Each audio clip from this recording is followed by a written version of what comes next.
Miguel Orlando Collins, better known by his stage or street name, Sizzla Kalonji or Sizzla, is a prominent and successful contemporary reggae artist. Since the release of his debut album Burning Up in 1995 on the Real Authentic Sounds label or RAS Records, his music has inspired generations worldwide. What? You care about this year with someone who a blood clot man like with a mannequin on the stage.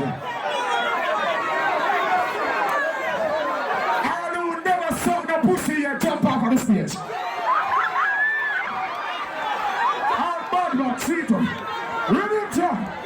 Born on April 17, 1976, is a Jamaican reggae and dancehall artist. He is known for his energetic live performances, distinctive vocals, and prolific output. He has released over 70 albums to date, with some of the most important ones being Praise Ye Jah in 1997 and The Messiah in 2013, which brought him his first Grammy nomination.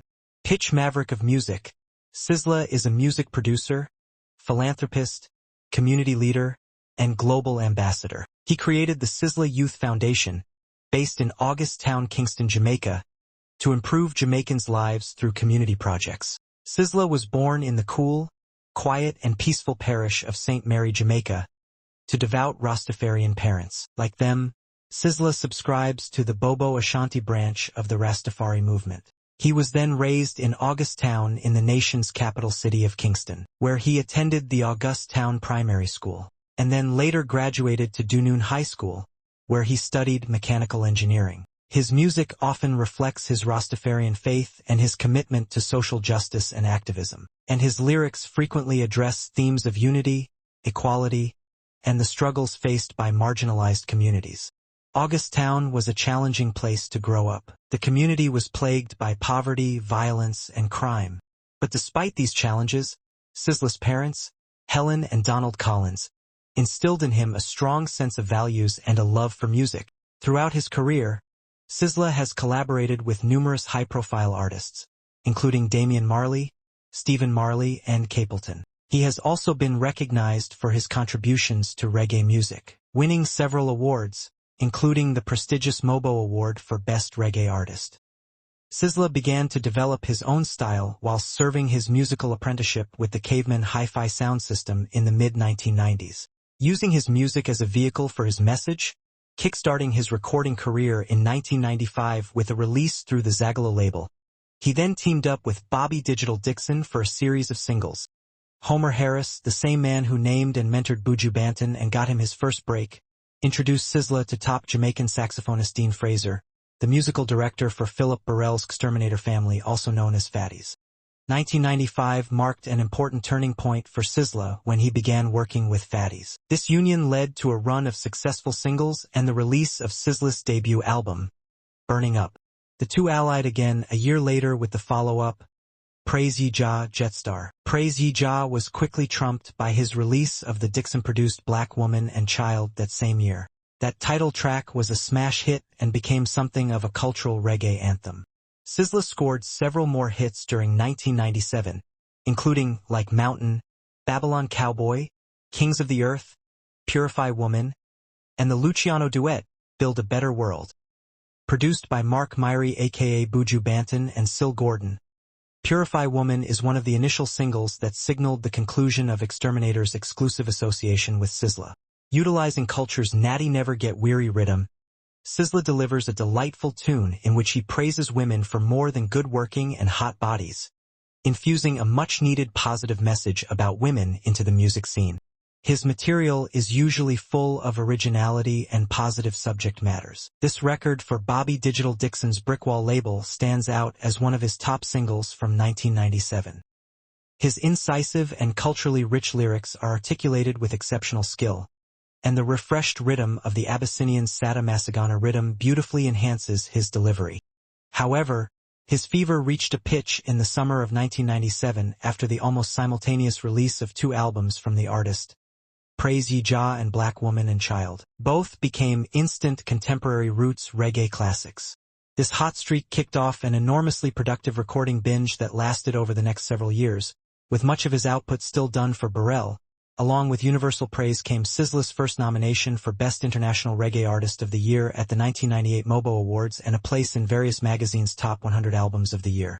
In February 1998, Sizzla appeared in the UK for 2 ecstatically received shows in Birmingham and London as part of an Exterminator review called Hail Kings of Glory, alongside Louis Culture, Mikey General, Malachi and Luciano, backed by Dean Fraser and the Firehouse Crew.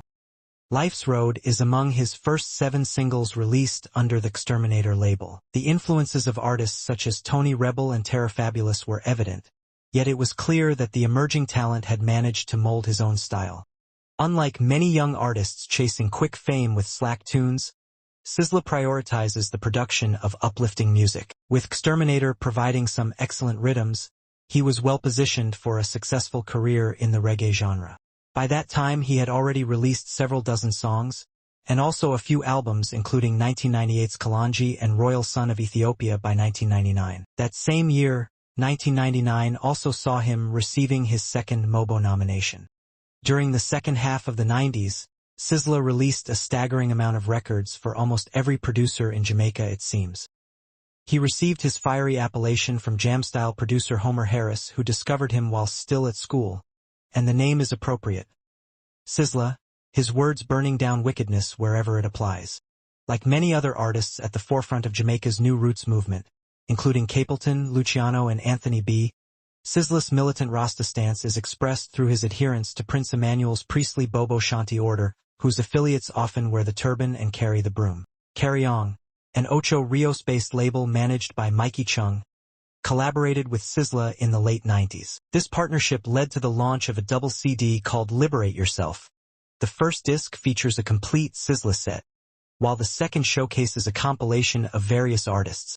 On this 7th single, Sizzla fires his lyrics dealing with the Herbs over a reimagined version of the Heptons' Give Me the Right Rhythm, characterized by a thumping kick, deep bass, intricate hi-hats, and a horn loop. Launched by Richard Bello Bell in Jamaica in 1991, the Star Trail label has played a key role in the roots and culture revival of the 90s. Decades later, and the producer is still a strong force in the reggae arena. For Sizzla's strong 7 single, the song, Give Jah Praise, he had provided the artist with a revitalized version of Desi Roots aka Desmond Young's Weedfields, retitled as Cali Rhythm. Sizzla continued his reggae reign throughout the early to the mid-2000s. His song Thank You Mama was officially released in 2003. It was originally voiced on the 1-to-1 rhythm and released by Digital B. Up to present date, that song is still the original Mother's Day anthem in Jamaica and the Caribbean for over 2 decades now.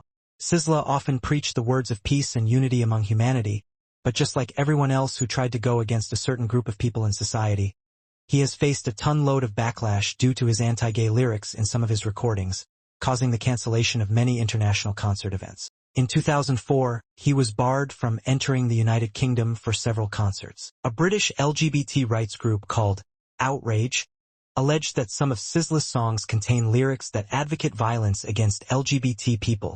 Later in 2007, Sizzla's concerts in Toronto and Montreal were cancelled after protests from Stop Murder Music, a Canada coalition, for Kalonji's song titled Nah Apologize, which was recorded in 2004, aiming at LGBT movements who wanted an apology from him for his numerous anti-gay lyrics. In 2008, his visa was cancelled, preventing him from entering Germany after performing half of his tour, and he was sent back to the United States. Sizzla maintains his stance that he is an artist using his creative expression and freedom of speech, but will speak out against injustice wherever he sees it.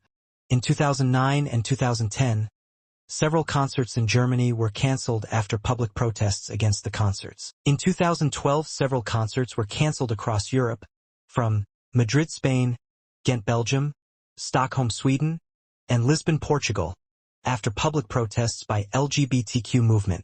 His record label, Kalonji Music, issued a statement after the cancellations that he abides by the laws of every country that he performs in and is not trying to invoke or incite violence against anyone. Is on danger still, man? From Sting? That you know about them right there. Remember I say you need sponsorship, you know? And if people violate sponsors and sponsors... Okay. when me saw them banning, despite the sponsor never give me the rest of money. But I always wonder that year when Sizzla, the last year performed, was it like a specific like instruction or request? Say, please don't perform that song there. Yes. Them song there. I ask him, I would tell him, and him look out for me and I say, boy, I'm not busy now, the man for dead. Me never laugh. Stop it. Stop it. Yeah. Stop tell him it. everything. And him I say, alright, nah, do it, man. So I'm telling him before I'm going to say, yo. Nah, do it. And then when he go out there, the man I say, boy, right now, no. That boy, I'm for dead, I'm going to be eating. Earlier in February 2010, Sizzla traveled to Zimbabwe to perform at the 86th birthday celebration of former Zimbabwean President Robert Mugabe. There was a near riot during his performance, including beatings of crowd members by police, causing Sizzla to temporarily halt his performance and ask the police to cease the beatings. Later that year, Sizzla was rewarded with a farm in the country, with the artist stating he was here to stay in Zimbabwe. He also voiced plans to begin an agribusiness and build a recording studio in the country. The moves were not without controversy, particularly among Mugabe detractors who insisted he not perform for the president. Sizzla refused to condemn Mugabe post-performance, while insisting the land he received was not a reward from the Zimbabwean government, but given to him by the local people in appreciation for his performance. He also stated plans to eventually make Zimbabwe his permanent home. On August 24, 2011, Sizzla was hit by a bus while riding his motorcycle along the Salem Main Road near Runaway Bay in St. and Jamaica, leading to many false reports of the singer's death. He resumed recording by the beginning of the following year. By 2013, he released the album The Messiah, and in January of 2014, it was nominated for a Grammy Award, his first nomination. Later that same year, he was featured in the song and video for Stephen Marley's single Rock Stone.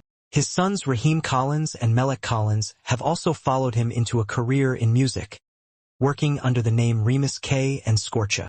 Later in 2014, I'm Living was the first fruit of the collaboration between Sizzla and renowned Australian producer Mr. Savona. Featuring soulful and inspiring lyrics, Sizzla merges his distinctive melodic style and vocal prowess with tough production work, resulting in a true roots reggae anthem that conveys a message of goodwill towards all humankind. The rhythm is an original composition from Mr. Savona. By October 2019, he was yet again involved in another motorcycle accident and was hospitalized for a broken ankle. Yet still 2019 was a good run for him as well. He was back with his third album in as many years. The album named Victory was followed by a few more. In the 2020s he released Million Times, which took him only 2 days to record the entire album, followed by another one called On a High. In the album On a High, which was influenced by the COVID-19 pandemic, he delivers a musically sweeping, lyrically potent project that does not disappoint and may well be his strongest work for a good while. We saw him delves into multiple genres with narratives about love, faith, spirituality, Babylon, humbleness, self-confidence, and much more.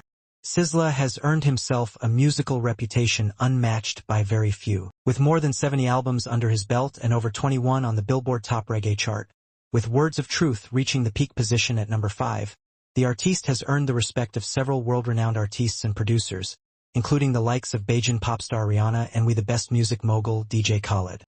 He has started his own record label, Kalonji Records, as well as his Judgment Yard movement. Judgment Yard was established by Sizzla Kalonji himself as a community center in August Town, an eastern suburb of Kingston, Jamaica, to help out young people with community projects, music recordings, and charitable works.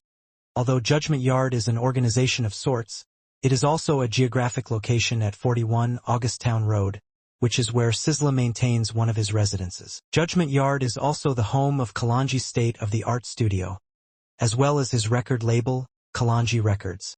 As the owner and founder of the yard, Kalonji is responsible for many youths in the community of August Town, as well as youths who come from other areas to seek assistance and guidance in life as well as music. He is an influence to many.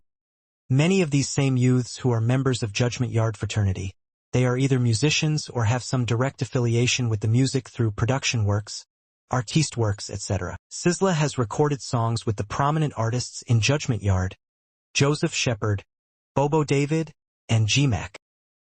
Sizzla, along with reggae recording artists such as Capleton, Norris Mann, Turbulence, Buju Banton, and Anthony B., are credited with leading a movement toward a re-embracement of Rastafarian values in contemporary reggae music. By recording material which is concerned primarily with spirituality and social consciousness, explores common themes, such as Babylon's corrupting influence, the disenfranchisement of ghetto youth, oppression of the black nation, and Sizzla's abiding faith in Jah and resistance against perceived agents of oppression.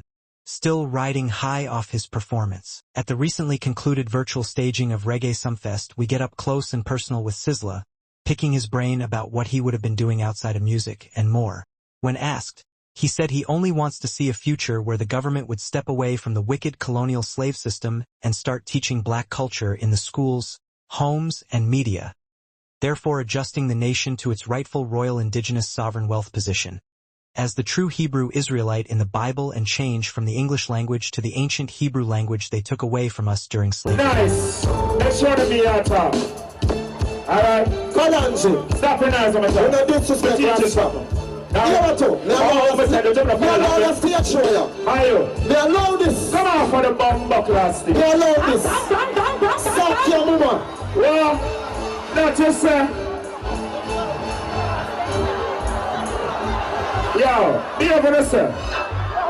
Yo, be able to say.